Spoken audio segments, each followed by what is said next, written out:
Shanae, Carl, Shanae, you're in difficulty here. And I have to tell you, when I read your case this morning, I was very concerned.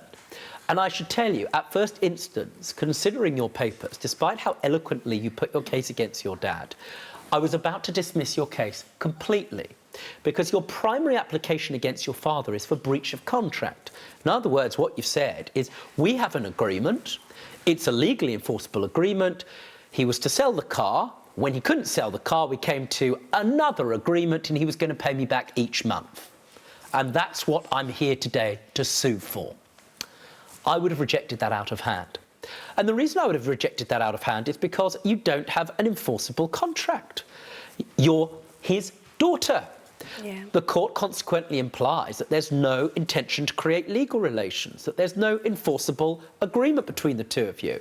However, the situation here was slightly different because your dad, Carl, held that money on trust for you.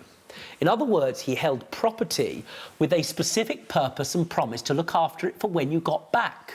He breached that trust by either failing to sell the property for full value or now, having kept the value, it being pretty much worthless. Because he hasn't sold it, that car is no longer worth £2,000 and I can't have any legal confidence about its value at all. In the circumstances, therefore, sir, you were a trustee. You've acted in breach of being a trustee and in breach of fiduciary duty. She is therefore entitled to the full sum back. For that reason, in law, this court awards you the full amount of your application, which is £2,000. Promises sometimes, sir, have a very serious financial consequence. The better news, sir, for you is I suspect you will use your prongs a little less.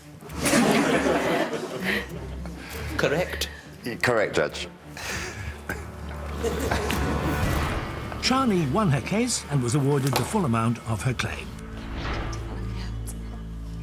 Let's find out how both parties felt about the judge's ruling.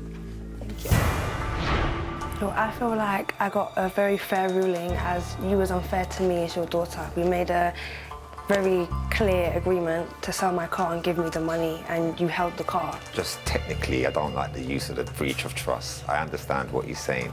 It was a bit disappointing to hear that, you know, my daughter feels a loss of trust. I don't think I would trust my dad to sell something for me again now. I think I've learnt my lesson. It was getting a bit like tense, our relationship, so I'm just glad we've sorted it out. For more Judge Rinder cases, click here. And if you've got a legal issue yourself, get in touch with us by clicking over here.